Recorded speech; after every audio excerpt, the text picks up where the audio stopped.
My dear students, welcome to your favorite channel English Learning Assam. Like other days, today I bring a new topic on new subject on your favorite channel English Learning Assam. Today I bring for you the subject social science. In social science, you will learn about the question paper of annual examination of 2013 district Dhubri. মৰমৰ ছাত্ৰ ছাত্ৰীসকল, আজি মই তোমালোকৰ আগত অইন দিনৰ নিচিনাকৈ নতুন এটি বিষয়ৰ নতুন এটি টপিক লৈ আহিছো। আজিৰ টপিকটো মই লৈছো ধুবুৰী ডিস্ট্ৰিক্ট সাৰ্কেলে ক্লাস 9ৰ বাবে অনুষ্ঠিত কৰা এনুৱেল এক্সামিনেশ্যন 2013ৰ সোশ্যাল সায়েন্সৰ কোশ্চেন পেপাৰ। এই কোশ্চেন পেপাৰত তোমালোকক মই এমসিকিউ খিনি আনসাৰ কৰি দিম আৰু বাকি কোশ্চেন যিখিনি মুখে মুখে কৰা সম্ভৱ সেইখিনি আনসাৰ কৰি দিম আৰু বাকিখিনি তোমালোকে ঘৰত কিতাপৰ পৰা উলাই লবলৈ যত্ন কৰিবা আৰু যদি মই সময় পাও এই কোশ্চেন খিনিৰ আনসাৰ কৰি দিম। আৰু এটা কথা তোমালোকে জানিব পাই খুকি হবা যে কোশ্চেন পেপাৰখন both ইংলিশ এন্ড এছএমএছ মিডিয়ামত দিয়া আছে, গতিকে ইংলিশ মিডিয়ামৰ ছাত্ৰ ছাত্ৰীৰ কাৰণেও কোশ্চেন পেপাৰখন উপযোগী হৈ উঠিব। ওকে, গতিকে আমি পলম নকৰি মূল বিষয়বস্তুলৈ যাও আহা। কোশ্চেন 1 Number 1, শুদ্ধ উত্তৰটো বাছি উলিওৱা। 1 into 5 equal to 5. Choose the correct answer. ক অসমত প্ৰবাহিত ঘূৰ্ণী বতাহটোৰ নাম হল এ পছুৱা বতাহ, 1 পছুৱা বতাহ, 2 বৰ্ধৈচিলা, 3 হ'ব এইটো 3 কাল বৈশাখী, 4 মৌচুমী বতাহ। ইংরেজিত এ the name of the cyclone blows in Assam, 1 Austerlitz, 2 বর্ধৈচিলা, 3 কাল বৈশাখী, 4 মনসুন।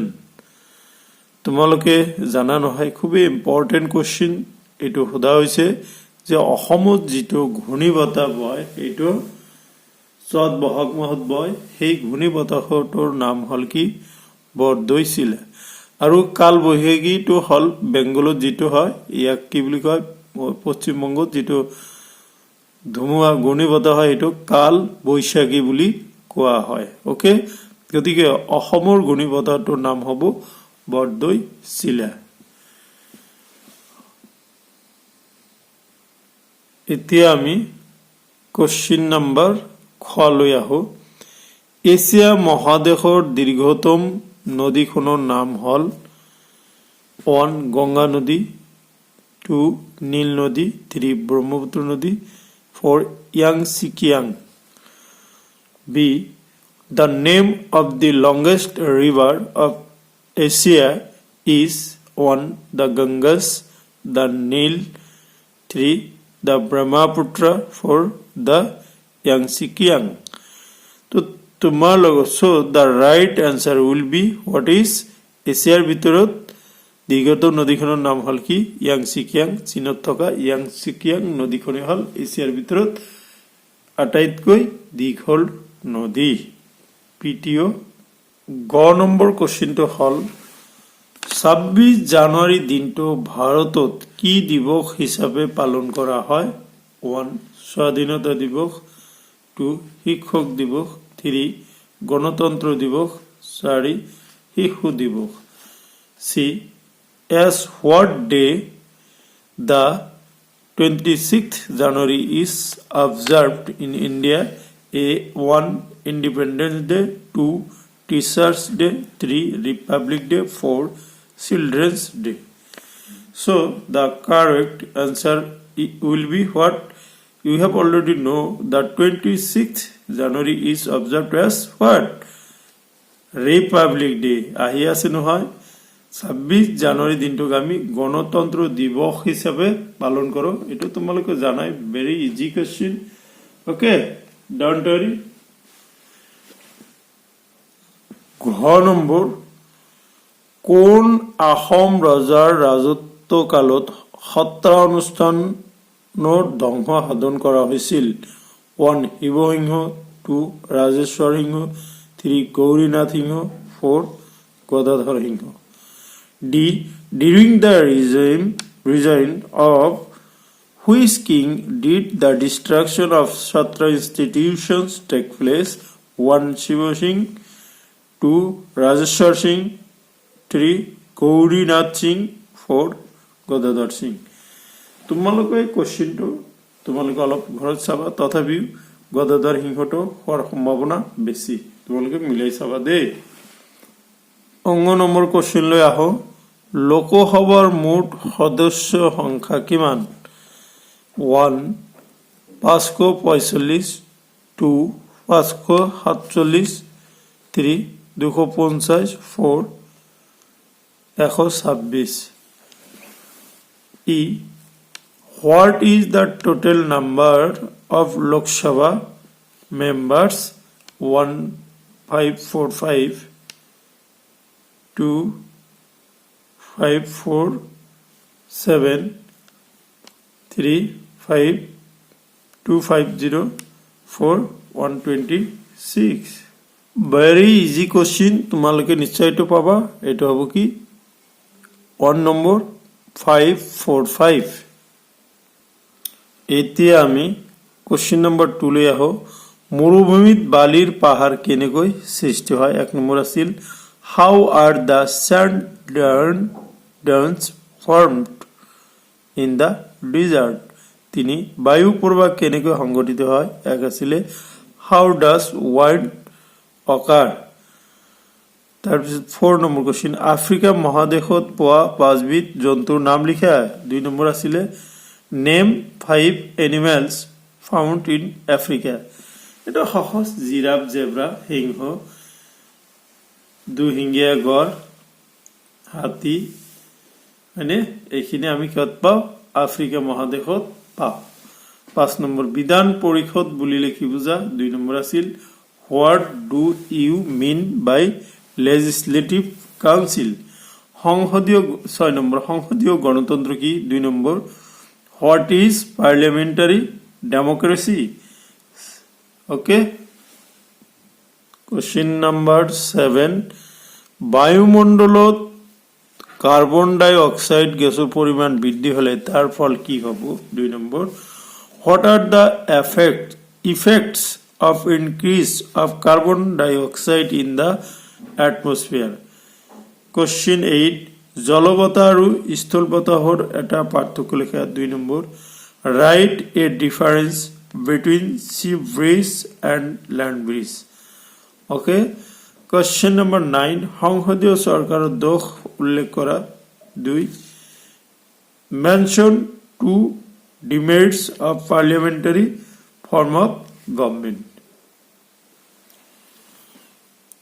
question number 10 তাপে বায়ুমণ্ডলৰ চাপৰ ওপৰত কেনেকুৱা প্ৰভাৱ পেলায় তিনি what does temperature affect on the atmospheric pressure 11 number ৰাজনৈতিক দল বুলিলে কি বুজা এটা আঞ্চলিক ৰাজনৈতিক দলৰ নাম উল্লেখ কৰা what do we mean by political party mention a regional political party আমাৰ অসমত যেনেকুৱা BPF বড়োলেণ্ড পিপলছ পাৰ্টি তাৰ পিছত অসম গণ পৰিষদ AGP এটো এটা কি ৰাজনৈতিক দলৰ উদাহৰণ ওকে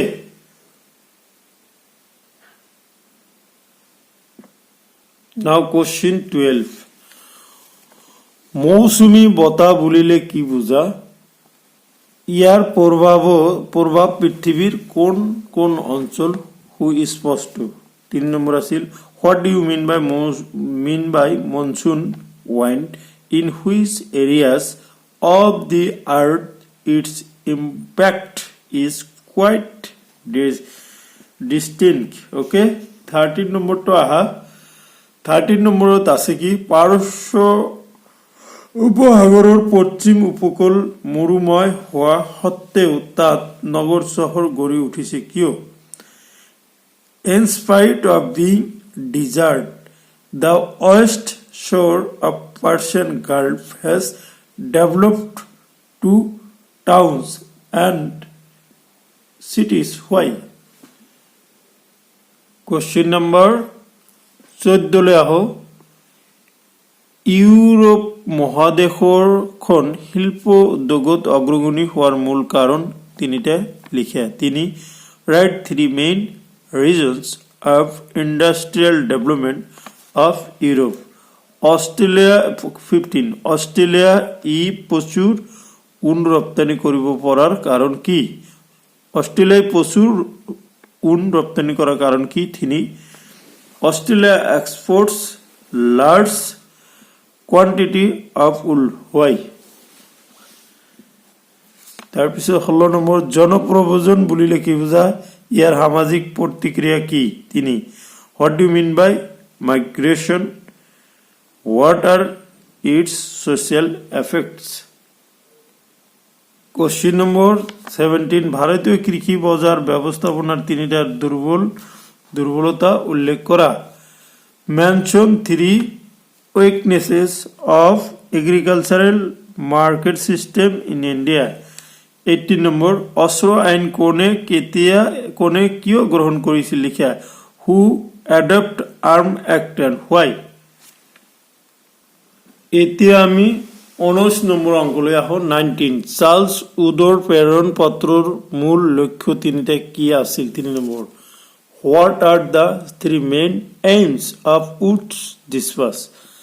এই কোশ্চেনটো তোমালোকৰ কাৰণে খুবেই দৰকাৰী গতিকে তোমালোকে কোশ্চেনটো ধুনীয়াকৈ কনসেপ্ট ক্লিয়াৰ কৰি ল'বা 20 ওকে অশ্বখোৰা হৰত কেনেকৈ সৃষ্টি হয় চিত্ৰৰ সহায়ত বুজাই লিখা ভেৰি ইম্পৰ্টেন্ট কোশ্চেন 4 নম্বৰ আছিল explain with diagram how a horse shoe lake is formed 21 মুদ্ৰাস্ফীতিৰ সংজ্ঞা দিয়া ইয়াৰ প্ৰধান কাৰণসমূহ কি কি 4 নম্বৰ আছিল define inflation what are its main cause 22 আধুনিক শিক্ষা ব্যৱস্থাই ভাৰতত জাতীয় চেতনা বৃদ্ধিত কি ধৰণে অৱদান দিছিল উল্লেখ কৰা 4 number mention how did modern education contribute in the increase of national consciousness in India 23 Ahom ডাঙৰীয়া সকলৰ মাজত ক্ষমতাৰ বাবে চলা অশুভ প্ৰতিদ্বন্দিতা সমূহ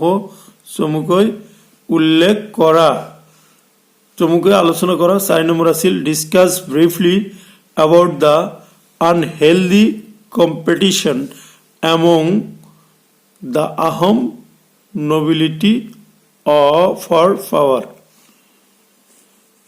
24 ভাৰত শাসন বিধি 1858 চনৰ মূল কথাখিনি চমুকৈ লিখা 5 number write briefly about the Indian Act of 1858 25 অসমত মানৰ আক্ৰমণৰ পৰিণতিসমূহ চমুকৈ আলোচনা কৰা 5 discuss briefly the consequences of Burmese invasion of Assam 26 Captain Thomas Olsor সামৰিক অভিযানৰ কাৰণসমূহ উল্লেখ কৰা 5 discuss the factors responsible for the military